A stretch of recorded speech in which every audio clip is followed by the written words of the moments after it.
Um, I'm delighted to share Kim Nicol with you. Kim is a life coach and also a mindfulness teacher. And I can't wait to see what she's going to say because I'm trying to be more mindful.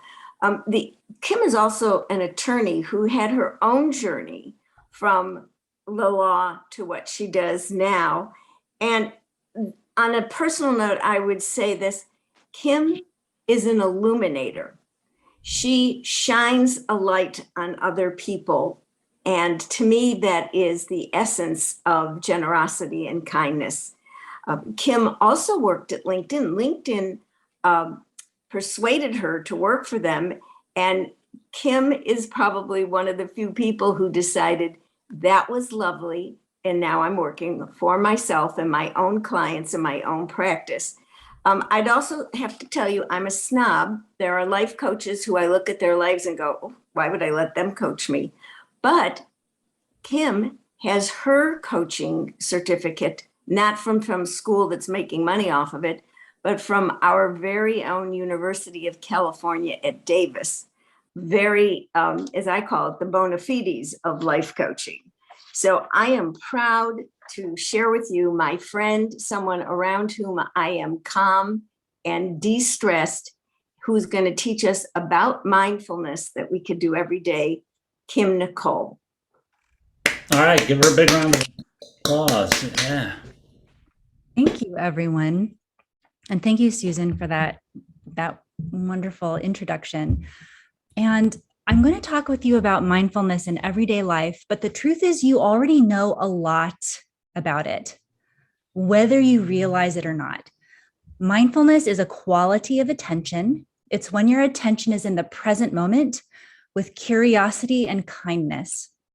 So you're not thinking about what you need to do after this call. You're not thinking about what someone said to you last week. You're not worried about what other people are doing or what you need to do. Your attention is right in this present moment. No distractions. And it's here with curiosity and kindness. So you're not in judgment. You're not in story. You're not having opinions about what you're noticing. You're simply right here. And you don't remember this. But I will tell you that when you were born, you were a lot smaller than you are now. And even though you couldn't talk, you couldn't walk, you were this tiny, tiny little baby. And you were not worried about the future. You had no sense of the past. You existed only in this exact moment. And you were filled with wonder as you were exploring and discovering the world around you. And what's interesting is that I can also promise that there was someone in your life who looked at you as this tiny little baby who couldn't do anything, who had no accomplishments, who just existed in the world. And someone looked at you with so much wonder and so much love. And they thought, oh my gosh, what an amazing little person this is. And it might have just been like the lady in the grocery store who was walking by, who saw you with the grown-up that you were with and thought, oh, look at that little baby. How old? How new? How amazing? How wonderful. And so as you moved through your life, and you grew up and you got bigger, you also might have learned that the quality of your attention, the way that you're present in the moment, it also became a kind of currency. If anyone ever said to you, hey, pay attention. What are you doing? Where is your head? Pay attention. We start learning early on that the quality of your attention is valuable. And as you grew up and you got older, you also learned, wow, the way that I pay attention to others, that's how I build friendships. That's how I build relationships. That's how I build partnerships. That's how I build a business, is because of the quality of your attention.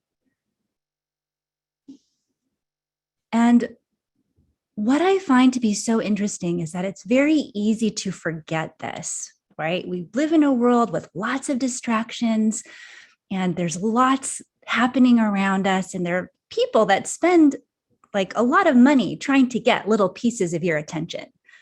Like, it's a big industry, the attention industry, if you think about it. Which is why this practice of mindfulness, of understanding, what is the quality of my attention? Where is my attention? And what can I do to bring that attention back into this moment?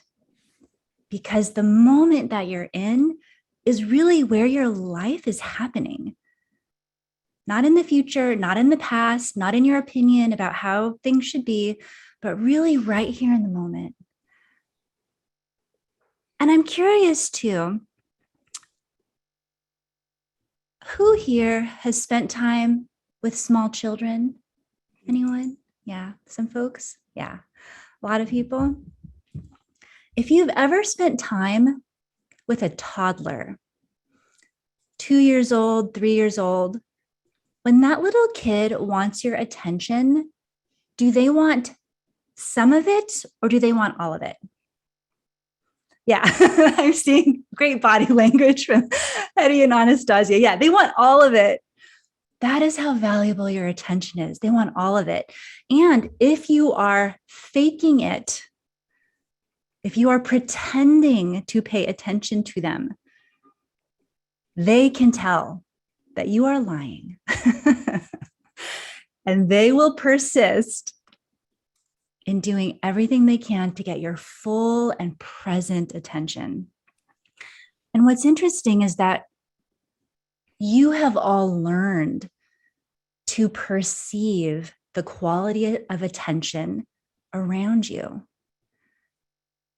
Have you ever had a meal with someone, and even though they were present with you at the table, you could tell their mind was somewhere else? Yeah. And how did that feel? Right? Probably not great. It probably didn't make you feel appreciated. It might have even made you feel angry. Like, why aren't you paying attention to me? But if we're being honest, have you ever been the person who was there and you're like, yes, yes, but your mind is someplace else? We all do it.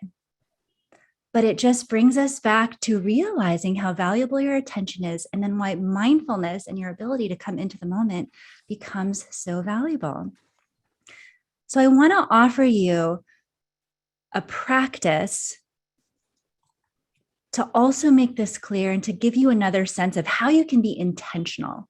So if you already know what it is to be mindful, if you already know in your life, like how you access that, then one of the questions becomes, like, how else can you relate to it or access it? Let's just add some tools to your toolkit. And for this exercise, it will be helpful if you have a pen and a piece of paper or a pencil, but like have something to write with and have a piece of paper. Okay. Excellent. Great. Good morning. Hello. Wonderful. Okay. Now, what I'd like you to do is on one side of your paper, draw a heart.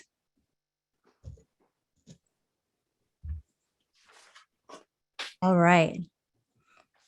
And when you've drawn your heart, if you would, bring it and show it up close to the camera. Let's all see. Yeah. Excellent. Yeah, you didn't think you'd have to draw today. I'll keep it easy though. Okay, great. Excellent. Now, flip it over. So you're now looking at the reverse side of that same piece of paper, but now it's just the reverse side of that paper. On that side, draw a star. And once you've drawn your star, hold your star up to the camera. Let's have a quick look. Excellent. Love it. Thank you. Good job, everybody. Nice stars. I love it. It's like a universe, a constellation. Now, on the heart side, so you flip it back over, go to the heart side of your page. and think about like one or two things that are difficult for you right now. Something that is not going your way. It could be something really small, or it could be something really big.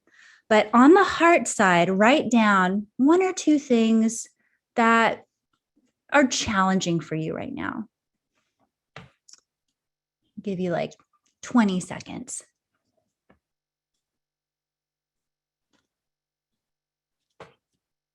And when you're done, just give me a thumbs up.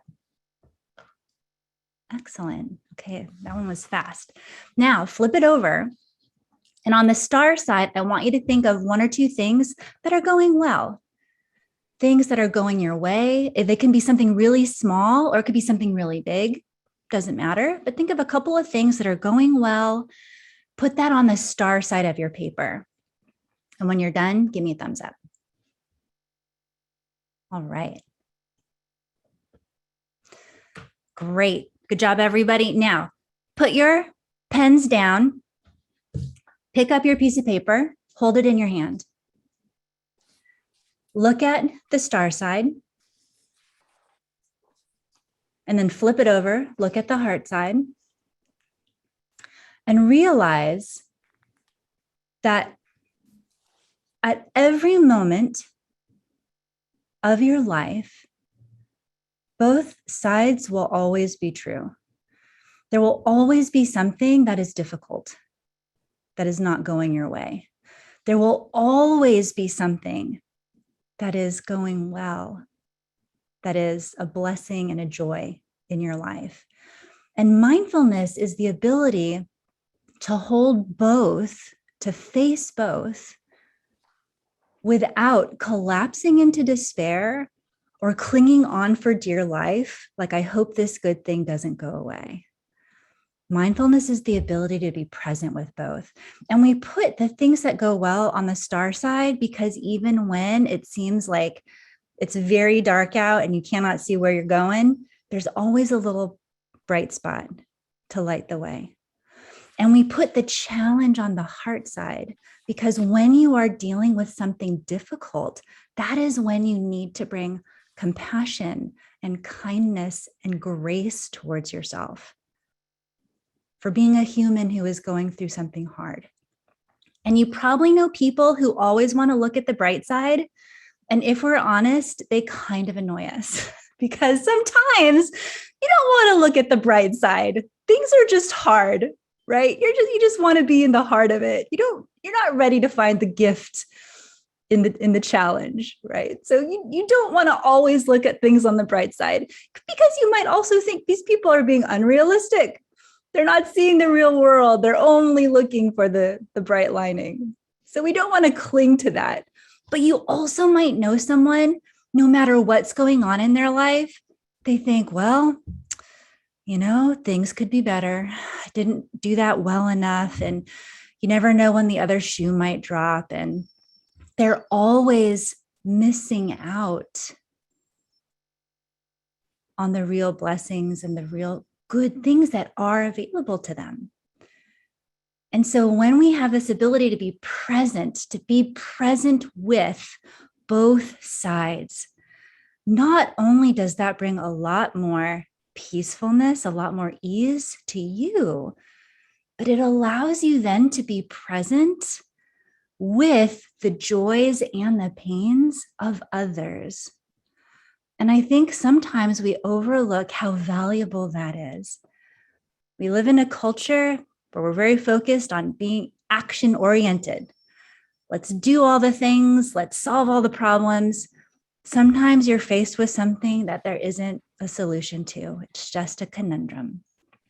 And your ability to be present, to be mindful in the face of both the joys and the challenges is one of the greatest gifts that you have to offer, the quality of your attention.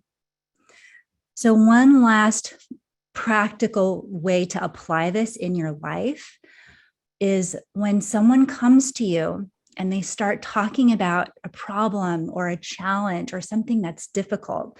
And there will always be someone who wants to talk with you about that. Instead of rushing into problem-solving mode, because that's like part of your brain leaves the room, goes into the back office and starts looking for a solution, right? Stay with that person and ask them, do you want me to just listen? Do you want me to help you find a solution? Do you want advice? I'm here for you. And whether this is someone in your family, a friend, a client, taking that moment to just be present, to be mindful with them is sometimes the most healing, loving, kind thing you can do. So that is what I wanted to share with you about mindfulness. And I wanted to give us some time if there are any questions, or I know there's so much knowledge and wisdom in this room. And I would love if anyone also wants to share, what have you found in your life and how you practice mindfulness, and share that wisdom with our community. I'm going to go first and say, when I was a school teacher, I often said, pay attention. And afterwards, as my own business person, I said, if I had $1 for every time I said pay attention, I could have retired 25 years ago. So I realized that paying attention and focusing, that is something that endears people to us when we really listen. And sometimes we can hear people on their computers. We hear them being involved in other things, and it is insulting. So I'm so glad you framed that so that I know I'm not the only one that gets annoyed when people do that. And I would have been rich if the kids had paid attention. Thank you, Susan. I see Emma, and then I see Craig. Thank you so much, Kim, for that. I was taking everything in as you were speaking. It resonates so well with me. What I wanted to offer to the group here is something I picked up along the way some time ago. It's called the Rule of Benedict.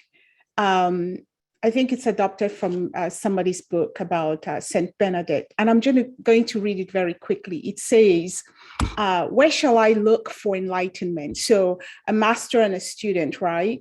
And the master says, it's happening right now. The master says, and the student says, then why don't I experience it? Response, because you do not look. And the student says, what shall I look for? Nothing. The master says, just look. And what? Curiously, the answer is anything your eyes sets upon. And they say, do I have to look a special way? The master says, no, the ordinary way would do. Student, but don't I always look the ordinary way? The master says, no, you don't. But why not? The master replies, because to look, you must be here. You are mostly somewhere else. I thought I'd share that. Thank you so much.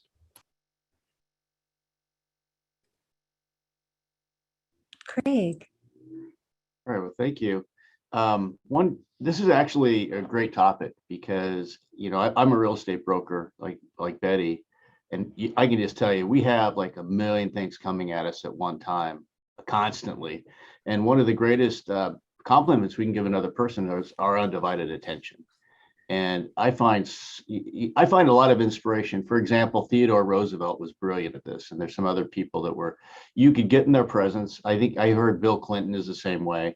You'd be in their presence and you would feel like you were the only person in the world when they were talking to you. And when you hear people talk about other people, that is always one of the most powerful statements that they make about that character. And Tim Durkin, I'm sure you can respond to that, and also Patricia Fripp. I'm sure you know the waters run deep in that vein. But can you speak a moment about that, Kim, in regards to how we can take our attention off of what we're doing, get right into that zone with that person, and just forget everything else, and then immediately get back to where we need to go? Because it's like that's the other side of the equation that's a problematic for busy people. Yeah, that is such a great question. And I think it's helpful to remember that the way we pay attention is a skill, which means it's something that we can learn and get better at. So the ability to kind of drop the agenda and be fully present and connected with someone while still like not losing track of time, keeping things on track, like being able to do that, definitely a skill. And I'm thinking too, Susan or anyone who's done any kind of group facilitation, where you're trying to manage a group to an outcome while also being aware of the bigger picture, like that's so much of what that skill is. So one way to think about it, and this might be helpful just in a day-to-day way, is understand that when you give someone your full attention, the way I think of it is, it's like there's nowhere else I need to be right now, and there's nothing else I need to do. Like I'm just here for this one person, for this moment. And the thing that's cool is it doesn't take a lot of time. It doesn't take a quantity of time, but it feels, because that connection is so there, it feels like, oh, that's what makes it memorable. That's what makes it feel so significant, right? It's the quality, not the quantity. And like a little sort of like a hack or a sort of trick to do this is just get into your body. So get into your feet, like feel your feet on the ground, feel your butt in the chair, because your body is always right here. Your mind is what's going forward, back, and like, we've got to do all these things. But if you just check in with like, how is my body feeling? Where is my feet? Where's my butt? Like feel right where you are. That'll help to bring you right into the moment. Great advice. Thank you. You're welcome. Good question. Yeah, I see a hand up from Miss Fripp. Is that my hand? I just wanted to echo what you said about feel. I was doing an after-school program, and they stuck me with first grade through fifth grade, which is a very large span of ages. And I found that I could feel, if I was looking in this direction, I could feel when attention was moving on the opposite side. And so I could do something about it before it was disruptive. So there is a lot of feel to this mindfulness. I love that. Master level practitioner, Claudette. Yeah. Well, I will jump in here we were talking about my brother earlier, and he always considered his life work was his guitar craft seminars he conducted all over the world. And the first lesson, when everyone would come to the guitar craft to learn how to improve your guitar playing, the first exercise was to do absolutely nothing for 30 minutes. Just to focus your attention and get rid of the distractions. I cannot imagine how difficult that exercise would have been, being a type A person. However, it worked very well for him. So thank you. This is a lovely presentation, and you have a wonderful voice and tone of speaking, incredible. And we all need it. It is so difficult to stay focused. Thank you. And you're welcome. And you're also reminding me, I know that you had, I think it was maybe your last speaker was about gardening. And it just reminds me, being mindful and having your attention in the present moment is something that we can do as we do other things, right? That's one of the great values of it, sort of distinct from meditation, where it's like, be mindful when you drive down the street, like don't meditate when you drive down the street. Like that would be a bad idea. But for those of us who have really active minds, like if you've just got a really active mind, it's always going, always busy. It's helpful to remember there can be something that you do that helps you get present. And it might be gardening. It might be going for a run. It might be taking your dog for a walk. It might, for one of my students, it's drawing. He's like, my mind is so crazy, but when I'm drawing, my attention just comes right onto the page. So be curious in your own life. When is it easy for you to be present rather than your attention going all over the place? I see Anastasia and then Betty. Thank you, Kim. This has been awesome. I have a popcorn brain. It is insane the way it goes. But not that I'm doing this, but I remember this technique sometimes that I learned from a gal who teaches meditation, and her whole process through it is just this awareness of, she will call out like see, and she will, in that moment, what is she seeing? Hear. In that moment, what is she hearing? Is it a train in the background? My dog's birthday cake? He's choking on something right now. Feel. I feel the chair. Taste, hear, like, and you just jump back and forth. And sometimes you might be like, see, and then you're seeing this, you're seeing that, and then the hearing. And when I do that, and it's not that I'm taking time to sit for 20 minutes and meditate, when I do that, it brings me back to this very moment, and I'm aware of things that I could miss. Like, I might miss the sound of something that is really lovely. The sound of birds chirping outside. I love trains, and I hear them so often that sometimes I tune them out at night. I love it when they happen at night, because it actually helps me to sleep to hear these trains. So I don't know. I'm just kind of tossing it out there because I found that to be a very powerful way to bring me back into this moment, is just be aware of everything, even the sensation of the air around my fingers.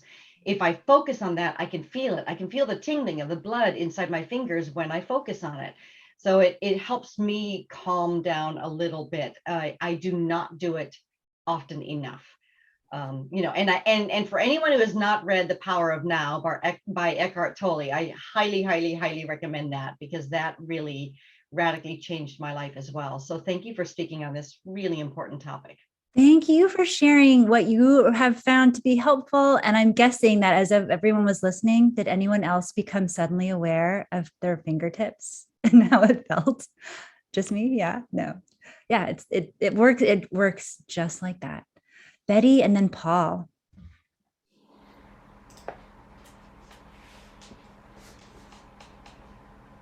Hi, thank you. Kim, you have, first of all, an excellent presentation, and your voice is fabulous, calming. I just look at you and I feel more calm.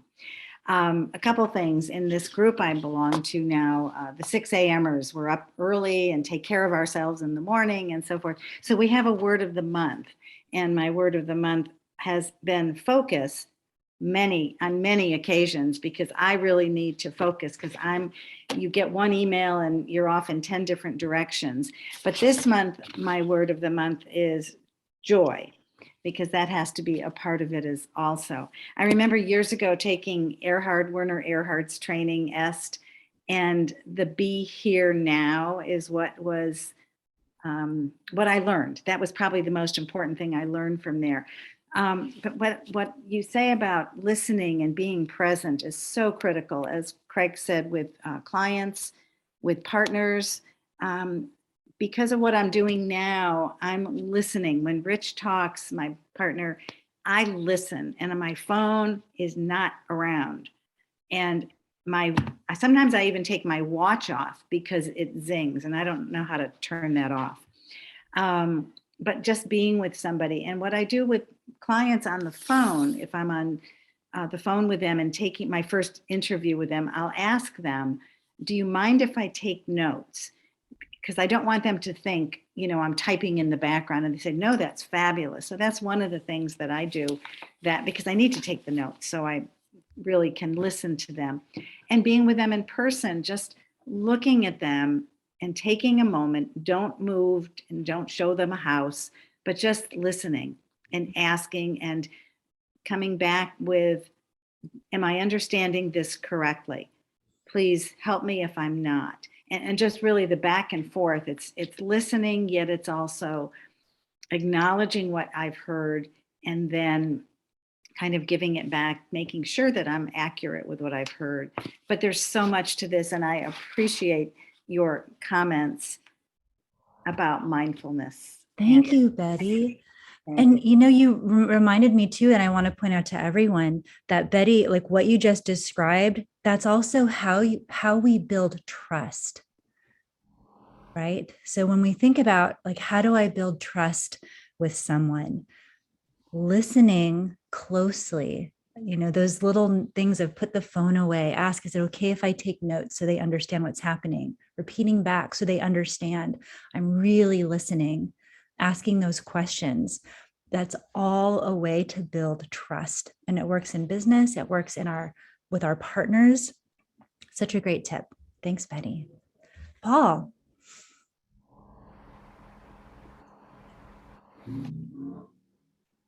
Unmute yourself, Paul.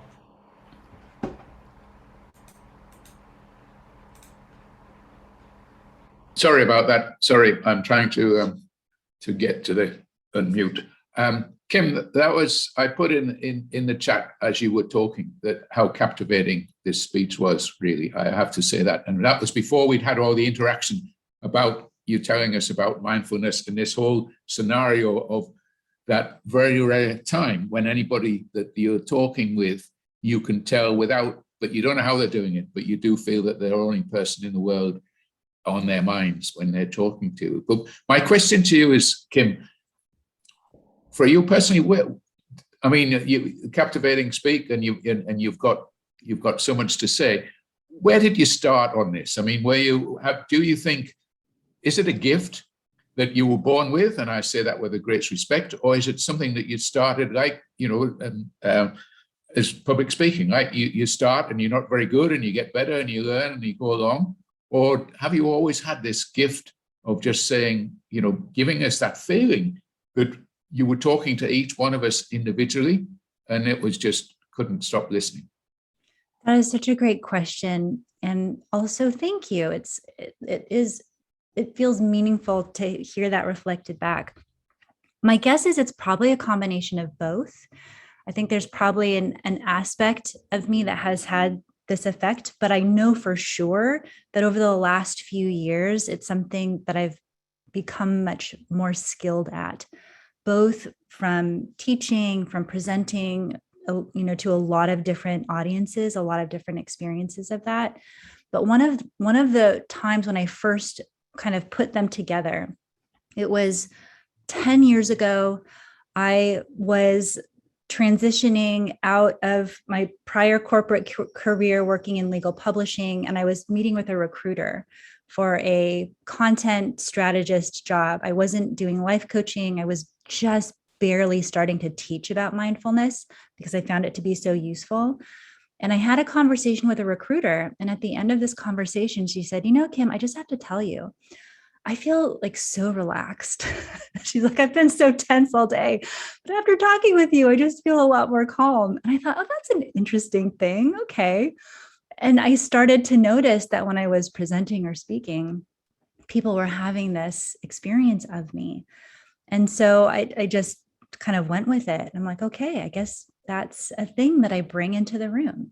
And I think we all have something that we bring into the room, whether it's our humor, whether it's our insight, whether it's our our ability to connect with and help others feel something.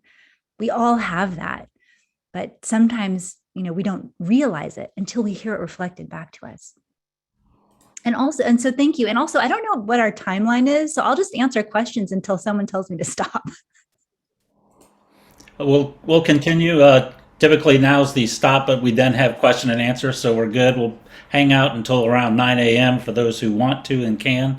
I'll probably have to leave myself, but we'll turn it over to Craig to turn out the lights when everybody leaves. So. Great. I see Claudette. I just wanted to echo something Betty said about looking at them. I did find with that group of children, the fifth graders have already learned to not be mindfulness, to be distracted. And I find with children, if you look at them, Betty said something about looking at them in the eyes. If you look at them in the eyes and say nothing for a few seconds, not so long it's uncomfortable, they click into mindfulness then. Now, have you experienced that or no? With respect to humans generally, I can speak to. I have had less experience with small children, but eye contact is a really powerful thing. it's helpful to remember that not everyone experiences it in the same way. So folks who are more on the spectrum or ADHD or more on the Asperger spectrum may find it to be overstimulating and very uncomfortable. And also some cultures, eye contact can be received as very aggressive. So it's interesting to be aware just that those elements are in play as well, but it tends to be a way to both signal like I'm here because I'm looking at you, I'm not looking someplace else. And it tends to invite others to be curious about like what's going to happen now. Is Thank how you. I think of it. Yeah. Betty. I love the comment, Claudette, about eye contact, because my son does this with his daughter sometimes. You know, we're talking, you know, look. So I have a question. At the Association of Realtors installation, there were maybe 300 or 400 people. There were 8 dignitaries that got up and spoke, including Senator Scott Wiener and Fiona Ma, our treasurer, state treasurer, et cetera. And the back of the room was, they always are at things like this, rude. They were talking and you couldn't hear the speaker. I happened to be a presenter after that, presenting how great the staff was. And it was a real honor to do that. So I went up to the podium and I thought, I'm not going to put up with this, because I wanted to get their attention, because what I had to say, I felt was really important to acknowledge the staff. So I don't remember how I did it, but I quieted the room, and I must have said something like, and literally you could hear a pin drop, but I said something, you know, welcome, blah, blah, blah. And then I said, and you know what? I have something so important to say that I don't want you to miss it, or whatever I said. It was really brilliant. No, but it quieted the room and they listened to what I had to say. And when I was installed as president in 2014, same thing happened. And I did have my goals for the association.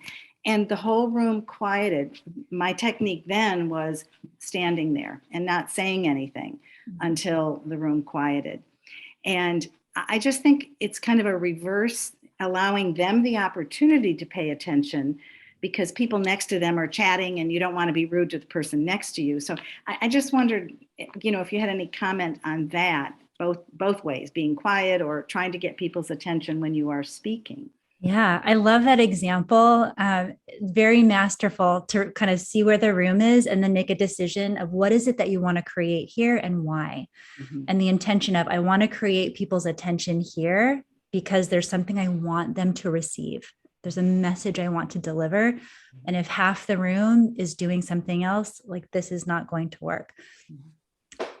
I have found it to be very effective to work with a lot of silence, especially when it's in contrast to sort of what has come before. Because as a human, we're sort of tracking for what's going on around us, and any change will start to catch our attention. And so, you know, it can be I think of it sort of a bit as a ninja skill, because we often think we have to be louder or bigger in order to capture attention, but sometimes it's quite the opposite, because what we're doing is we're creating change, and the ear will hear that. So whether that's a change from being really big, high energy to kind of big, quiet energy, or even slow down what you're saying to create a sense of tension of, oh, like what's going to happen? There are all of these, very specific and sort of subtle ways that can like pull people in. Thank you. Yeah, absolutely. Anyone else? Yes, Kim, are you familiar, I'm sure you are, with the Search Inside Yourself group out of Google? Yeah. Yeah, they're very much into mindfulness, and the former Google founding engineer, Cheng Mei, I can't pronounce his name, but it's very good work. The other thing that I don't know if this was discussed, I had to step away, I apologize. But I used to collect very odd things. And whenever you buy a raffle ticket, the back of the some raffle tickets say, you must be present to win. And I remember for years, I slipped one of those inside of my wallet. And I would pull it out occasionally to remember you must be present to win. And I laugh at the raffle tickets that say winners need not be present. I go, that nothing could be farther from the truth. I happen to be aware of the mental management system of coaching, and the number one quality of all elite performers, whether it's in sports, ballet, opera, it's all immediate presence. I love that. Yes. Yeah, so you must be present to win. Very, very great presentation. Thank you. You're welcome. And I love that reminder too, because you could be having, I don't know, I think about it like this. Like if you just wanted to be a super selfish person, and honestly, we all kind of are, it's okay. But if you think like, what is the number one thing that can improve my quality of life? Like that can improve my experience as a human on the planet for as long as I get to be here. I would say it's going to be your attention. You could be having the best meal, and if you are not paying attention to it, and you're not tasting it, you're not experiencing it. Have you noticed when you eat something really good, what do? Savor it. So good. We often close our eyes so we can taste it more. Right? We slow down. We don't eat it as fast as we can. It's just like, oh, let me slow down and just be with this bite. Just so good. Right? You could be in the most amazing relationship with someone, but if you're not paying attention, like, is it really happening for you? I don't know. Mm-hmm. Yeah, go ahead. In elite performance, we say you set your intention or set your goal. You set your intention and then pay attention only to your attention. Yeah, paying attention to your attention. Let your intention go. Pay attention to what you're paying attention to. Will take you to your intention. Yeah, and it's cool because once you learn how to do this, it's free. Like you have it. It's you. It's pre-installed. You were born with it. It's already there. And once you really start to realize, oh, like I can be aware of where is my attention? What is the quality of my attention? Am I in the present moment? It really can have this very gentle but very powerful ripple effect, like in every dimension of your life. I see Susan's hand. Susan. I'll share this. I was asked and hired to speak to my sorority to a national Panhellenic meeting somewhere on the East Coast. And there I was on the stage, everyone dressed to the nines, of course. And there were two young women in the front. I was teaching them how to work a room, etc., as part of the sorority thing. And they're talking to each other. Well, I'm the former school teacher, survived the schools of Chicago and San Francisco. So what I did is I looked and I put my arms akimbo and I looked at them because we could all hear them. And I just said, no, go ahead, I'll wait. Well, they shut up and I continued. I got great evaluations from everyone except the two people I called on being rude. Sometimes we need to let people know that their behavior is not appropriate. But I thought, oh my God, I just pretended that I was still the sixth grade teacher. But there's also something else, Kim. It's sometimes we as audience members are not good audience members. So what can we do to ensure that even though we might be a little bit off, what can we do to ensure that we're better audience members, even though we're distracted? Maybe you can give us a tip. I would say just be curious, right? What is this person going to offer to me? How will this be useful to me? What might I hear that I can use in a practical way? And it's interesting because we combine the sense of being curious with a sense of self-interest, but it combines in a really supportive, healthy, and useful way. So that's kind of the short answer, I would say. As I'm also just also acknowledging my distraction at seeing the comments in the chat. Thank you, Tony. I appreciate you. Yes, Brian. Thank you very much for the presentation. That was excellent. A little mantra or saying that I've used over the years is life is the study of attention. Where attention goes, energy flows and results show. So I just thought I'd add that in. Thank you very much. You're welcome. That is brilliant. And one thing too, I want to point out and remind us that the master teachers in our life will be the children, because they're so in the present moment, and animals. If you've got animals, if you've got pets in your life, or just, someone mentioned the birds and flying around, chirping outside. Children and animals are so in the present moment, and they are our master teachers. And when we forget how to be present, just look around you. There are reminders all over. I've got two 7-month-old twins, grandson and a granddaughter. And then they're at a very interesting stage where they're sort of looking around and able to give some attention now. So that process is very fascinating, just to watch them and interact with them. So it starts at an early age, in other words. Yes. Oh my goodness. Well, congratulations and enjoy them. Yes. Yeah. Thank you. You are welcome. I want to respond quickly also to Anastasia's comment.